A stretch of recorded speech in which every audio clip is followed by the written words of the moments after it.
na kenkan nsɛm a yɛkan twaa mu no yɛhu sɛ Saul behu sɛ David wɔ animonyam sen no na afei nso Israel Nyankopɔn di n'akyi no ɔfaa ne ho adwene sɛ wɔbɛku no nanso ɛnam ɔdɔ a Jonathan de dɔ David nti ne papa nhyehyɛeɛ nyinaa na ɔka kyerɛ David afe yi mu bosome a ɛtɔ so 9 ne da a ɛtɔ so 14 Galilee Pentecostal International Prayer Camp and Church yɛn daadaa kenkan nsɛm a yɛde brɛ mu no yɛtoa so wɔ Samuel nhoma a edi kan eti 21 eti 22 eti 23 de kosi eti 24 moma yɛntie Onyankopɔn asɛm na David ba Nob ɔsɔfoɔ Ahimelek nkyɛn na Ahimelek de ahopopoɔ behyia David na ɔka kyerɛ no sɛ adɛn nti na wo nko ara wo nam na onipa biara nka wo ho yi na David ka kyerɛ ɔsɔfoɔ Ahimelek sɛ ɔhene ahyɛ me asɛm bi die na waka akyerɛ me sɛ mma obiara nhunu adekodeɛ a meresoma wo ho ne deɛ mahyɛ wo no ho biribiara na mmeranteɛ no nso mahyɛ wɔn sɛ wɔnkɔ baabi na afei ɛdɛn na ɛwɔ wo nsɛm ma me paano num anaa biribiara a wobenya na ɔsɔfoɔ no buaa David sɛ paano hunu biara nni me nsɛm sɛ paano kronkron na ɛwɔ hɔ sɛ mmeranteɛ no ankora wɔn ho ɛmfiri mmaa ho nko a na David buaa se ɔsɔfoɔ no sɛ ampa wɔma mmaa mmɛn yɛn bere biara a yɛrekɔ akɔdi dwuma bi no na mmeranteɛ no adeɛ ho te na nkantomnɛ a ɛsɛ sɛ wɔn adeɛ ho tie yi ɛna ɔsɔfoɔ no de akronkrondeɛ no maa no ɛfiri sɛ na paano biara ni hɔ sɛ kyɛre paano a woyi firi Awurade anim de paano hyia begu hɔ da a woyii no nso na Saul nkoa mu nipa bi wɔ hɔ da no a wato no mu Awurade anim ne din de Diog Edomni a Saul mu ahwɛfoɔ mu panin na David ka kyerɛ Ahimelek sɛ pia anaa nkrantɛ biara inni wo nsɛm ha na me nkrantɛ ne me nneɔma mpo mamfa mankura ɛfiri sɛ ɔhene asɛm no wɔpɛ no ntɛm ɛna ɔsɔfoɔ no kaa sɛ Filistini Goliat a wokum no Ela bonhwa mu no nkrantɛ hwɛ ɛno na wabobɔ no ntoma mu da asɔfotaadeɛ no akyiri no ɛno na wobɛfa afa na foforo biara ani ha sɛ ɛno na David kaa sɛ ebi nti sɛ ɛno fama me na David sɔre dwane da no Saul anim na ɔkɔɔ Gatsen Akis nkyɛn na Akis nkoa ka kyerɛ ɔhene sɛ ɛnyɛ David asase no so hene no nie ɛnyɛ oyi na wɔtoo ne ho nnwom asɛm kaa sɛ Saul akum n'apem na David akum ne mpem 10 na David de nsɛm yi sie n'akoma mu na osuro Gat hene Akis anim sɛ na ɔsakyerɛ ne suban wɔ wɔn anim na ɔboapa yɛ ne ho bɔdamfoɔ wɔn nsɛm na ɔwerɛwerɛ kuro no apono ntaho na ɔma ne ntasuo sane na bɔdwesɛ mu ɛna Akis ka kyerɛ ne nkoa sɛ hwɛ muhuru sɛ onipa yi yɛ abɔdam na adɛn nti na mode no abrɛ me abɔdamfoɔ abɔ me na mode oyi aba sɛ ɔmɛdi me so abɔdam sɛm yi oyi mmra me fie anaa na David firi hɔ kɔe na odwane kɔ Adulam bodan mu na ne nuanom ne n'agya fie nyinaa tee no wɔsane kɔɔ ne nkyɛn hɔ na wɔn a wɔn ho akyere wɔn ne wɔn a wɔdede aka ne wɔn a wɔn werɛ ahoɔ boaboa wɔn ano baa ne nkyɛn na wodi wɔn so safohene. Mmarima bɛyɛ 400 na wɔbɛkaa ne ho. Na David firi hɔ kɔɔ Mispe wɔ Moab na ɔka kyerɛɛ Moab hene sɛ, mesrɛ wo, ma m'agya ne me na mɛtena wo nkyɛn nkosi sɛ mehunu deɛ Onyankopɔn bɛyɛ me ansa. Na ogyaa wɔ Moab hene no nkyɛn na wɔtenaa ne nkyɛn nna a David wɔ bepɔ so atenaeɛ hɔ nyinaa. Na odiyifoɔ Gad ka kyerɛɛ David sɛ, ntena bepɔ so atenaeɛ hɔ na si mu kɔ Juda asase so. Na David si mu baa Heret kwaeɛ mu. Na Saul tee sɛ wahunu deɛ David ne nipa a wɔka ne ho no wɔ no. Na Saul te Gibea santa bi ase wɔ kokoɔ so. Na ne pia kura ne nsam na ne nkoa nyinaa gyinagyina ne ho. Na Saul ka kyerɛɛ n'asomfo a wogyinagyina ne ho no sɛ, mo Benjaminfoɔ, montie, Yisai ba no nso bɛmema mo nyinaa mfuo ne bobe nturo na ɔde mo nyinaa asisi mpempem so asafohene ne ɔhaha so asafohene. Sɛ mo nyinaa mapam me tiri so na obiara ni hɔ a oyi me asotire. Sɛ me ba ne Yisai ba no apam na mo mu biara ni hɔ a odi me ho ya na oyi me asotire. Sɛ me ba de makoa agyina hɔ ne me redi asie. Sɛ ɔntɛ me sɛdeɛ ɛte nne yi. Ɛna Edomni Doeg a ɔno nso gyina Saul nkoa no nkyɛn no bua sɛ, mehunu Yisai ba no sɛ ɔbaa Nob, Ahitub ba Ahimelek nkyɛn. Na obisaa Awurade maa no, na ɔmaa no akwansoduane. Na ɔde Filistini Goliat nkrantɛ no maa no. Ɛna ɔhene so mama a wɔkɔhyia Ahitub ba ɔsɔfoɔ Ahimelek ne n'agya fie asɔfoɔ a wɔwɔ Nob no nyinaa. Na wɔn nyinaa baa ɔhene nkyɛn. Na Saul kaa sɛ, Ahitub ba, tie.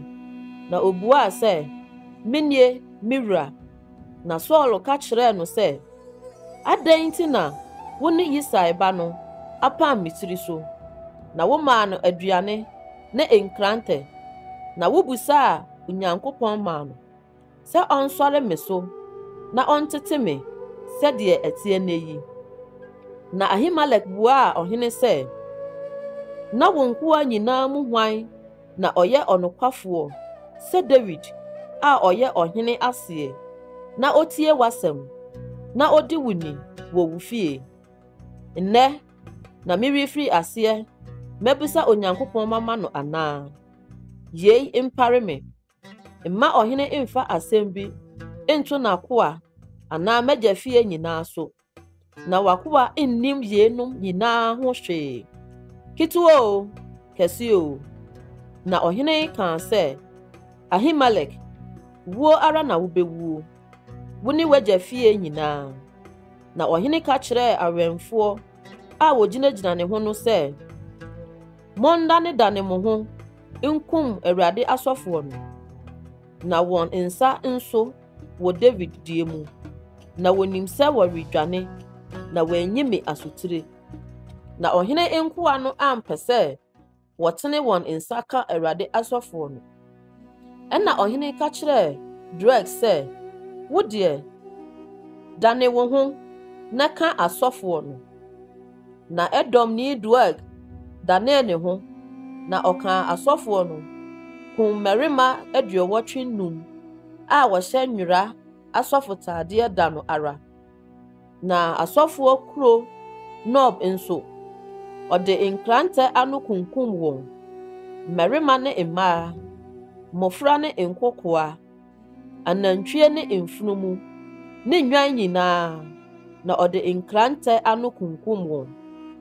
Na Ahitub ba Ahimelek babarima baako a wɔfrɛ no Abiatar firi mu dwane tii David.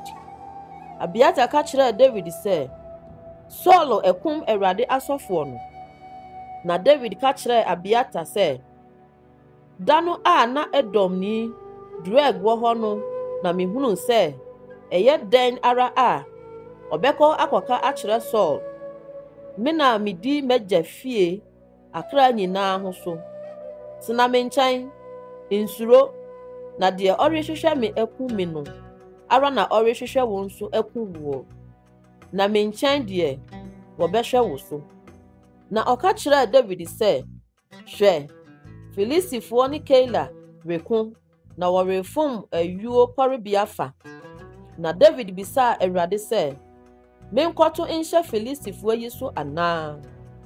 Na Awurade ka kyerɛɛ David sɛ, kɔ na kɔto hyɛ Filistifoɔ no so, na gye Keila.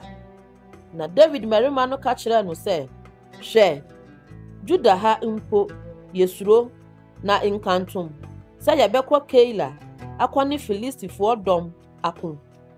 Na David kɔɔ so bisaa Awurade bio.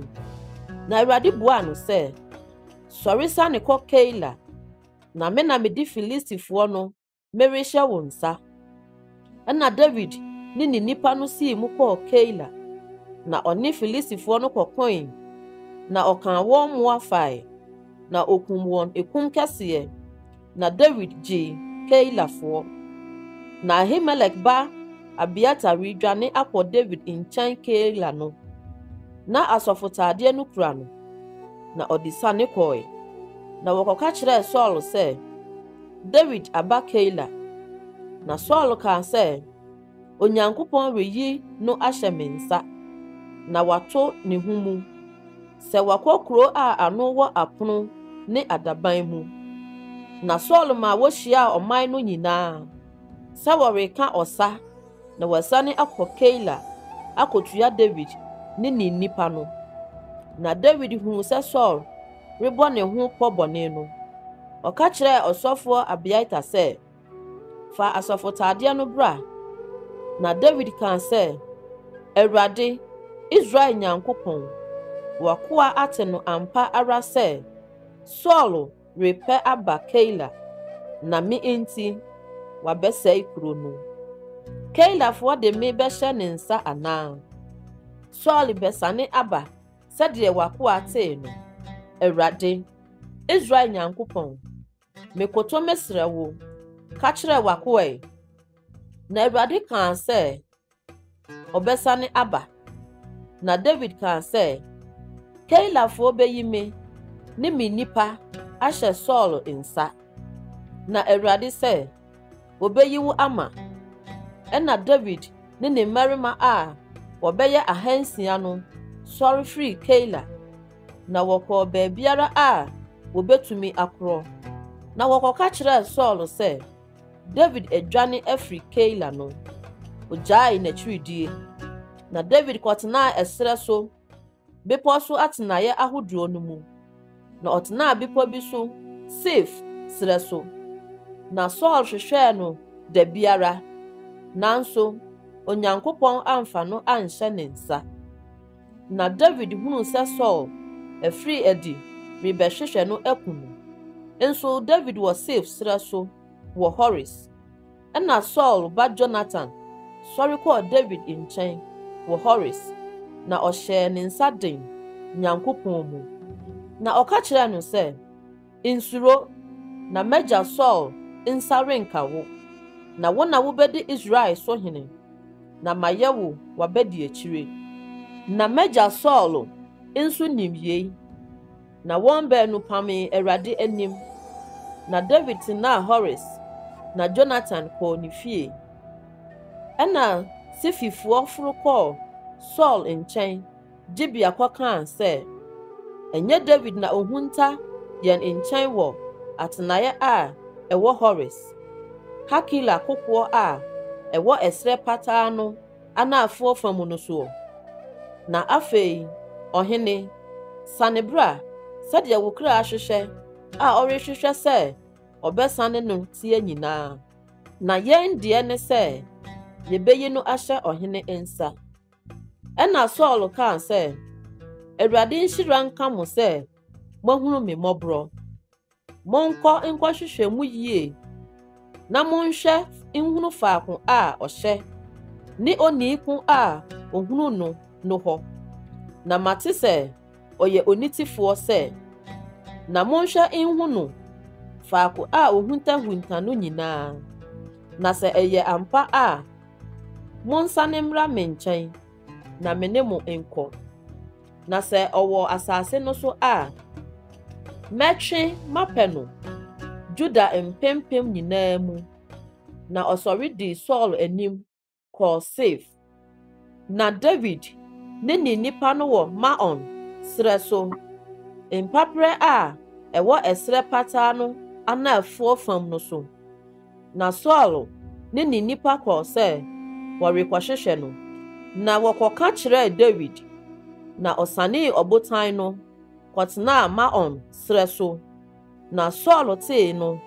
otii David ba Maon srɛ so na Saul nam bepɔ no fa ha na David ne nipa nso nam bepɔ no fa ha na David repɛ ntɛm afiri Saul anim akorɔ no Saul ne nipa no twa David ne nipa no ho hyiae sɛ wɔrekye wɔn na ɔbɔfoɔ bi baa Saul nkyɛn bɛkaa sɛ ka wo ho bra na Filistifoɔ abegu asase no so enti Saul sane firi David akyi kɔ ohyiaa Filistifoɔ no enti wɔfrɛɛ hɔ sɛ Dwaneɛ botan na David firi hɔ foro kɔtenaa En-Gedi bepɔ so atenaeɛ mu na Saul sane firi Filistifoɔ akyi baeɛ no wɔka kyerɛɛ no sɛ hwɛ David wɔ En-Gedi srɛ so ɛna Saul faa mmarima mpemsa a wayi wɔn afiri Israel nyinaa mu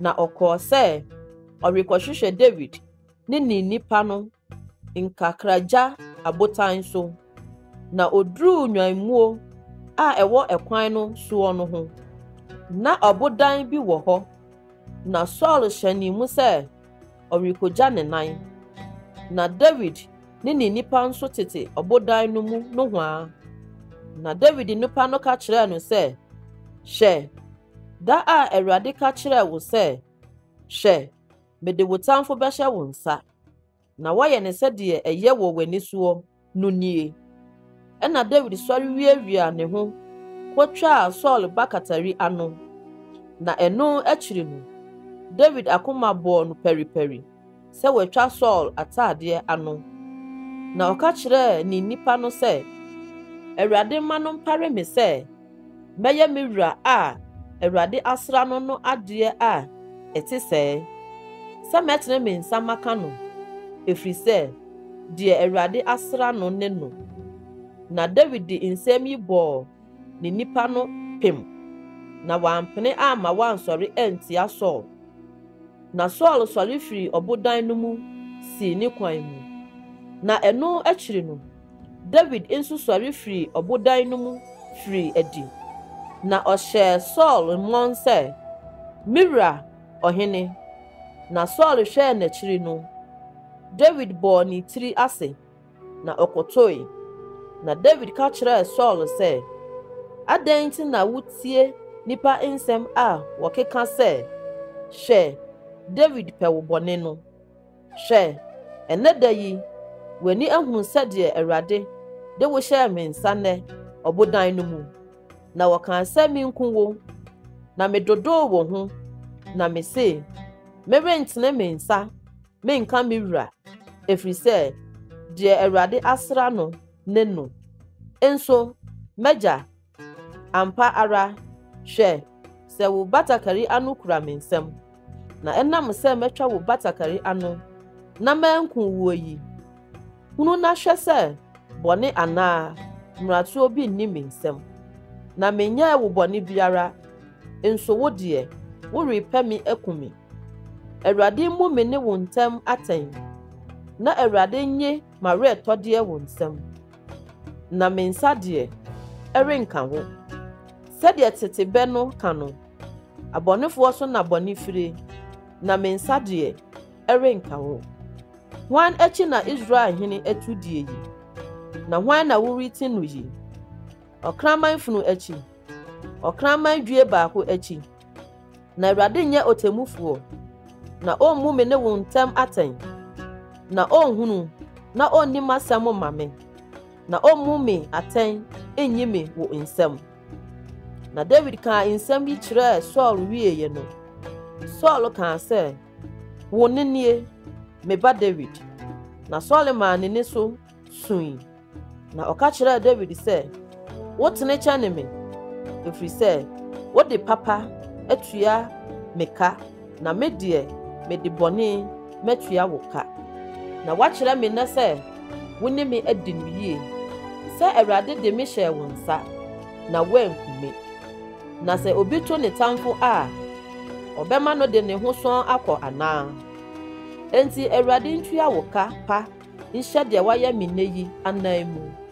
Na afei, hwɛ, menim sɛ wobɛdi hene, na Israel ahenni betim wɔ wo nsam. Na afei, ka me Awurade ntam sɛ, worentwa m'asefoɔ a wobɛdi m'akyire ngu, na worempepa me din mfiri m'agya fie. Na David kaa Saul ntam no, na Saul sii mu kɔɔ fie, na David ne nipa no foro kɔɔ bepɔ so atenaeɛ no mu.